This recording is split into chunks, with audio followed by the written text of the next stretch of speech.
ಈಗ ನಮ್ಮ ವೀಕ್ಷಕರಿಗೆ ಸಂಕ್ಷಿಪ್ತವಾಗಿ ನಾವು ಎರಡು ಗಾಡಿಗಳ ಬಗ್ಗೆ ಪಾಸಿಟಿವ್ಸ್ ನೆಗೆಟಿವ್ಸ್ನ ಹೇಳಿದ್ರೆ ಅವರಿಗೆ ಖರೀದಿ ಮಾಡೋದಕ್ಕೆ ಅನುಕೂಲ ಆಗುತ್ತೆ ಅಂತ. ಖಂಡಿತ. ಐ ಥಿಂಕ್ ಓಲಾಯಿಂದ ಶುರು ಮಾಡೋಣ. ಓಲಾ ನೋಡೋಕ್ಕೆ ತುಂಬ ಚೆನ್ನಾಗಿದೆ, ಎಲ್ಲ ತಿರುಗಿ ನೋಡೋಂಥ ಡಿಸೈನು. ನಂಬರ್ 2 ಇದು ಏನು ಸ್ಪೀಡ್, ಪವರ್, ಪಿಕಪ್, ಪರ್ಫಾರ್ಮೆನ್ಸ್, ನಮ್ಮ ಯೂತ್ಗೆ ಇಷ್ಟ ಆಗುವಂಥ ಪದಗಳು ಅದರಲ್ಲೆಲ್ಲ ಮುಂದೆ ಇದೆ.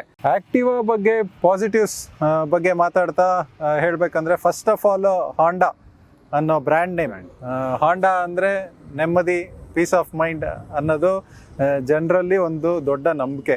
ಹಾಗೆ ಆಕ್ಸೆಸ್ ಟು ಸರ್ವಿಸ್ ಸೆಂಟರ್ಸ್ ಇರ್ಬೋದು, ಸ್ಪೇರ್ ಪಾರ್ಟ್ಸ್ ಇರ್ಬೋದು, ಎಲ್ಲಿ ರಿಪೇರಿ ಆಗತ್ತೆ ಅನ್ನೋದಿರ್ಬೋದು. ಹಾಗೆ ಹೋಂಡಾದು ರೀಸೇಲ್ ವ್ಯಾಲ್ಯೂ ಕೂಡ ಹೆಚ್ಚಿದೆ.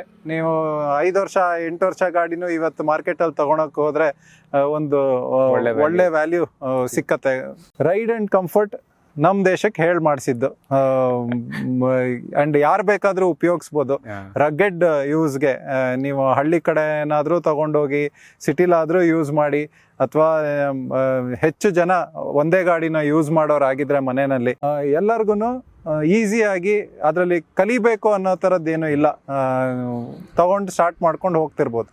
ಆ ರೀತಿ simple to use, easy to use ಗಾಡಿ. ಐ ಥಿಂಕ್ ಇವಾಗ ನೀವು ಹೇಳಿದ ಪಾಸಿಟಿವ್ಸ್ ಎಲ್ಲ ಓಲಾಗಿ ಹೆಚ್ಚು ಕಮ್ಮಿ ನೆಗೆಟಿವ್ಸ್ ಆಗುತ್ತೆ.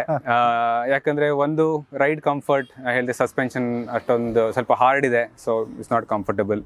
2 ರಿಲಯಬಿಲಿಟಿ, ಕ್ವಾಲಿಟಿ ಇಶ್ಯೂಸ್ ಈ ಫಸ್ಟ್ ಜನರೇಷನ್ ಗಾಡಿಗಳಲ್ಲಿ ಬರುವಂಥದ್ದು, ಎಸ್ಪೆಷಲಿ ಓಲಾನಲ್ಲಿ build, fit and finish quality ಆಗಲಿ, ಅಥವಾ ಸಾಫ್ಟ್ವೇರ್ ಇಶ್ಯೂಸ್, ಸಾಫ್ಟ್ವೇರ್ ಬಗ್ಸ್, ಅದೆಲ್ಲ ಇಶ್ಯೂಸ್ ಇದೆ.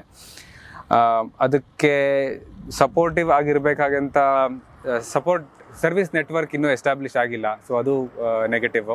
ಮತ್ತು ಲರ್ನಿಂಗ್ ಕರ್ವ್, ಹೊಸದಾಗಿ ತಗೊಂಡವರಿಗೆ ಕಲ್ತ್ಕೊಳ್ಳೋದು ಭಾಳ ಇದೆ.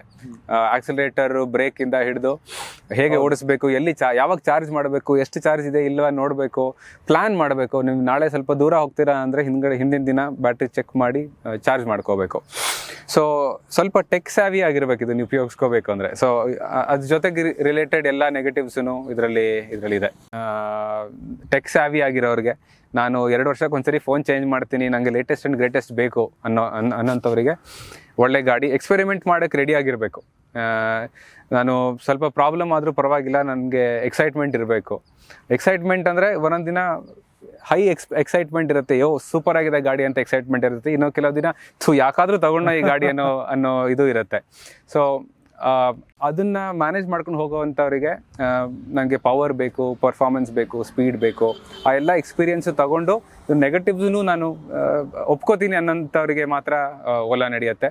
ನನ್ನ ತಂದೆ ತಾಯಿ ಕೊಡಬೇಕು, ಅವರು ಹೋಗಿ ಓಡಾಡಕ್ಕೆ ಬೇಕು ಅಂದರೆ ಅವ್ರಿಗೆ ಸ್ವಲ್ಪ ಕಷ್ಟ ಆಗುತ್ತೆ. ಈ ಕೀ ಇಲ್ಲ ಅನ್ಲಾಕ್ ಮಾಡೋದಾಗಲಿ, ಅಥವಾ ಎಲ್ಲಾದರೂ ನಿಂತೋಯ್ತಂದ್ರೆ ಅವಾಗ ಏನು ಮಾಡಬೇಕು ಅಂತ ಗೊತ್ತಾಗೋದಿಲ್ಲ.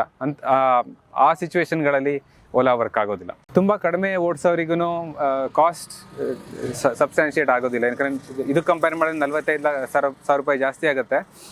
ಅದನ್ನು ರಿಕವರ್ ಮಾಡೋಷ್ಟು ಟೈಮ್ ಇರೋದಿಲ್ಲ ನೀವು ಜಾಸ್ತಿ ಓಡಿಸದೇ ಇದ್ರೆ. ಅದಕ್ಕೆ ಸರಿಯಾಗಿ ಇವಾಗ ಓಲಾ S1 ಏರ್ ಅಂತ ಬಿಟ್ಟಿದ್ದಾರೆ, ಅಥವಾ ಬೇರೆ ಈಕ್ವಲೆಂಟ್ ಗಾಡಿಗಳು ಬರ್ತಾ ಇದ್ದಾವೆ. ಅದು might be a better option. ಕಡಿಮೆ ರೇಂಜ್ ಇರುತ್ತೆ, ಬಟ್ ನೀವು ಕಡಿಮೆ ಓಡಿಸೋದ್ರಿಂದ ಅದರಿಂದ ಏನೂ ಅಫೆಕ್ಟ್ ಆಗೋದಿಲ್ಲ.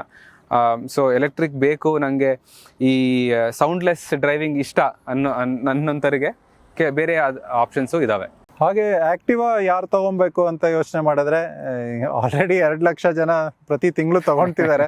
ಹಾಗಾಗಿ ನನಗೆ ಗಾಡಿ ಬಗ್ಗೆನೂ ಯೋಚನೆ ಮಾಡೋದಕ್ಕೆ ಪುರ್ಸೊತ್ತಿಲ್ಲ. ನನಗೆ ಬೇರೆ ಮನೇಲಿದ್ದವರು ಓಡಿಸ್ಬೇಕು, ಕಂಫರ್ಟಬಲ್ ಇರಬೇಕು, ಅದು ಒಂದು ಅಡಿಷ್ನಲ್ ಯೋಚನೆ ಮಾಡೋ ಅಂಥ ಒಂದು ವಿಷಯ ಆಗಬಾರ್ದು. ನನಗೆ ದಿನನಿತ್ಯ ಸ್ಟಾರ್ಟ್ ಮಾಡಬೇಕು, ಹೋಗಬೇಕು, ಪೆಟ್ರೋಲ್ ಖಾಲಿ ಆಯ್ತಾ ಪೆಟ್ರೋಲ್ ಹಾಕ್ಸ್ಕೊಬೇಕು, ಮತ್ತೆ ಹೋಗ್ತಾ ಇರಬೇಕು. ಆ ರೀತಿ ಹಾಗೇನೆ ಒಂದಿಷ್ಟು ಸಾಮಾನು ಇಟ್ಕೊಳೋದಕ್ಕೆ, ಹಿಂದೆಗಡೆ ಸಾಮಾನು ಇಟ್ಕೊಳೋದಕ್ಕೆ, ರಫ್ ರೋಡ್ನಲ್ಲಿ ಹೋಗೋದಕ್ಕೆ ಎಲ್ಲದಕ್ಕೂ ಹೇಳಿ ಮಾಡಿಸಿದಂಥ ಗಾಡಿ ಅದು. ಸೊ 2 ಗಾಡಿಗಳ ಬಗ್ಗೆ ಸಂಕ್ಷಿಪ್ತವಾಗಿ ನಾವು ವಿವರಣೆ ಮಾಡಿದ್ದೀವಿ.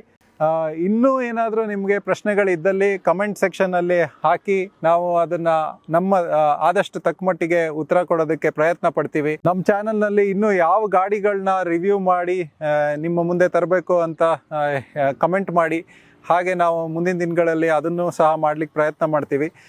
ಓಲಾದು ಹೊಸ ವರ್ಷನ್ಸ್ ಬರ್ತಿದೆ, ಅದ್ ಬಂದಾಗ ಆ ವರ್ಷನ್ಗಳನ್ನು ಕೂಡ ಖಂಡಿತ ವಿಮರ್ಶೆ ರಿವ್ಯೂ ಮಾಡ್ತೀವಿ. ಮಾಡೋಣ. ಹೌದು, ಖಂಡಿತ. ಹಾಗೇನೆ ಲೈಕ್ ಮಾಡಿ, ಶೇರ್ ಮಾಡಿ, ಸಬ್ಸ್ಕ್ರೈಬ್ ಮಾಡಿ, ಅಲರ್ಟ್ ಬಟನ್ ಮೇಲೆ ಕ್ಲಿಕ್ ಮಾಡಿ, ನಿಮಗೆ ಹೊಸ ವಿಡಿಯೋ ಬಂದಿದ್ದು ಗೊತ್ತಾಗತ್ತೆ. ಹಾಗೇನೆ ರೆಸ್ಪಾನ್ಸಿಬಲ್ ಆಗಿ ಡ್ರೈವ್ ಮಾಡಿ. ನಮಸ್ಕಾರ. ನಮಸ್ಕಾರ.